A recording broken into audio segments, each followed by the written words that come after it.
if you're going out and buying those Christmas presents we were talking about, at least buy them on the high street. Yeah, don't go online and do it all on... They need your business, and it's sociable, and you go down and you buy, and anybody who wraps my present can have my business. I will say, I'll buy anything from you. Say, if you're going to wrap it, put a ribbon on it. I've seen Ruthie doing her wrapping on the ironing board. It's like...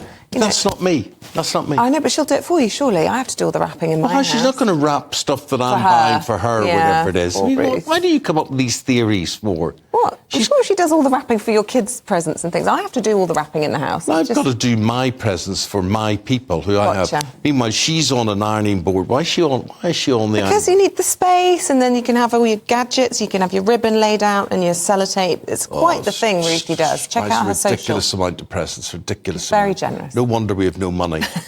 Anyway, go down to the high street, get it done for you. The high street, the backbone of your community, and helping to keep the economy up and running. But, of course, in these times, this cost of living crisis, the high street is increasingly under threat. Yep, and Labour have identified this as a problem, and they say they want to scrap business rates and also legislate to tackle late payments. Let's speak to the Shadow Secretary for Women and Equalities, Anneliese Dodds. Good morning to you, Anneliese. Just to explain exactly what your plan is in all of this. Good morning. Well, just as you said, small businesses really are the beating heart of our economy up and down the country. They're what makes our high streets great places to go. They're really, really important employers. But for many small businesses, actually it's got harder and harder to just wash your face financially, and that's been for a variety of reasons that Labour's really determined to tackle. I mean, you talked about business rates. That's a really big problem for lots of bricks and mortar based businesses. Labour would scrap that system of business rates, replace it with something that instead actually promotes economic activity on our high streets. We'd also be tackling late payments, which you also quite rightly mentioned. And you've got a situation at the moment where lots of small businesses are just not being paid on time by big businesses, not because big businesses can't afford to pay them, but because they're using that delay to help with their cash flow. But it's a huge issue for those small businesses. So Labour would go a lot further and faster than the Conservatives have said that they would to tackle that. And I'd just say finally, we'd also be clamping down on antisocial behaviour, because I'm sure a lot of people watching this will know that unfortunately in too many of our town centres, it doesn't always feel safe when you want to go and shop, when you want to go and use those small businesses. We've got to take action. So Labour would have those town centre patrols. We'd be bringing back neighbourhood policing and actually getting a grip on this, because otherwise we won't get the economic growth that we need to see from all of those brilliant small businesses. You want to replace business rates with something else that's going to promote... What was your phrase there? I mean, it was quite ambiguous, and I wasn't really clear exactly what you're going to replace the revenue that you get from business rates with. Well, the problem at the moment is that, unfortunately, the business rates system, because it's levied on physical premises, so on bricks and mortar, that means that many small businesses, unless they're covered by different exemptions, they're facing potentially, in the long run, a lot of business rate, taxation, essentially. This is quite a big issue because obviously you have to pay it whether or not you're making a profit. You know, it's not like a tax where if times are going well, you're paying more. That's not the case with business rates. It applies across the board. It's a big issue, especially in many of our town centres. And Labour said, we're not going to continue with this situation where we see, you know, the odd little minor reform being made by government 1 year and then a different one another year, still not really getting a grip on the issue. Instead, Rachel Reeves, as our Shadow Chancellor, said she's actually going to be properly scrapping that system, replacing it with something that works better, and where you don't have that unfairness between businesses based in bricks and mortar and businesses that are just based on the internet, where they're ultimately not contributing to that experience that, you know, quite rightly you were just talking about, people having a social experience often when they're using those small businesses on their high streets. You don't get that with the internet. You use a good word there, Anneliese, experience. There's nothing as sad as going through a town or a city and seeing boarded up shops that can't trade anymore, or indeed this proliferation of bookmakers and tanning shops and estate agents and charity shops, and the whole structure of our high streets begin to change as well. I just wonder why you guys, politicians, can't go in and get a free trade zone. The way we've got these trading zones around the country, free ports, that sort of thing, and we make high streets in towns and cities attractive for people to get involved in, because otherwise, how on earth can they, in truth, compete with somebody sitting behind their computer? They order stuff online, it gets delivered to their door, they don't have to worry about parking and things. They miss the experience, Anneliese, you're right. The whole experience, the whole Christmas experience of going out there and just feeling the festivities and the compliments of the season and all that. But it's an easier option to sit behind a computer, isn't it, if you don't do something to equal the balance, is what I'm trying to say. Yeah, absolutely. And really, we've seen a situation of drift with a lot of our high streets over the last 13 years.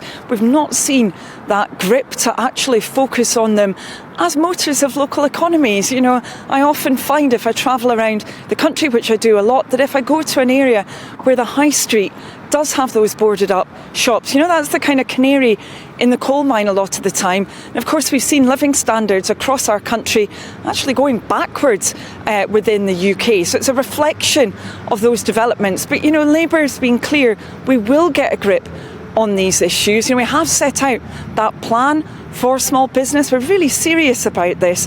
And, you know, Keir Starmer, as our leader, is really serious about it. And I would just say back, I think it's really important that we don't forget that even in those situations where you've got lots and lots of boarded up shops, you will almost always still find some small businesses that are making a go of it, that every single morning are up and out the door at 6 a.m, getting the business ready, opening their doors, that are dealing with the antisocial behaviour, which unfortunately is such a big issue in so many of our high streets.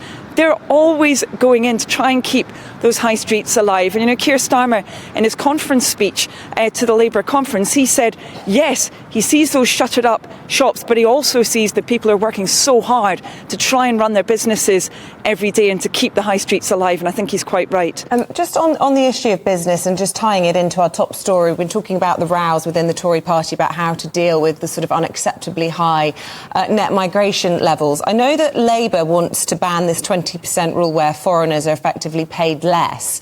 And, you know, I understand why you would say that. You know, it's not fair that British workers are being undercut in this way. But this has an impact on business, doesn't it? And you're effectively saying, right, this is going to be how we solve a bit of the migration problem, but actually it's going to make businesses worse off.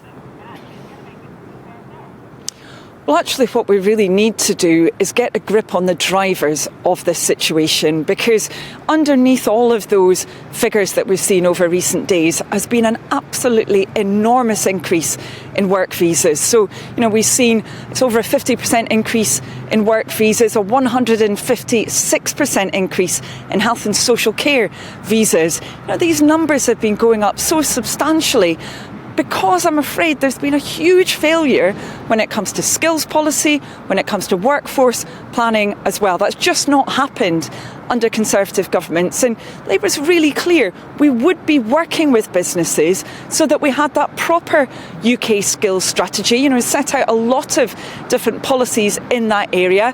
We would be radically reforming the apprenticeship levy, for example, really getting that to work for businesses so that we would have that homegrown talent for people of all backgrounds in our country, so that they could be playing their part, and so we didn't have this big increase in work visas that we've seen under the Conservatives. OK.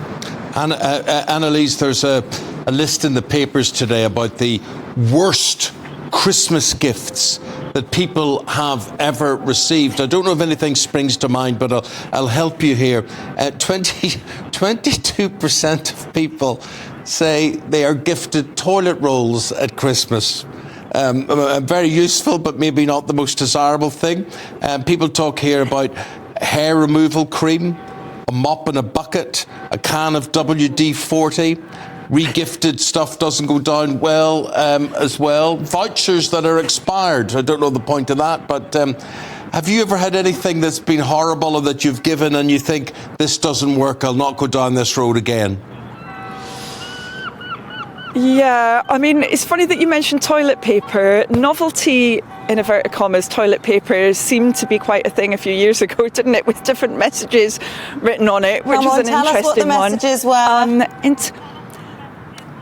Oh goodness, I can't remember. Well, there's been a few political variants, hasn't there? I'll have to be careful with what I say here. I know exactly what you're talking about.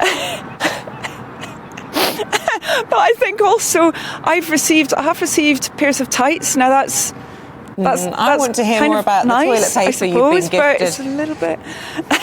Well, you're not alone. Everybody's in there. But thanks very much, Anneliese Dodds. Really appreciate it. Good talking to you this morning.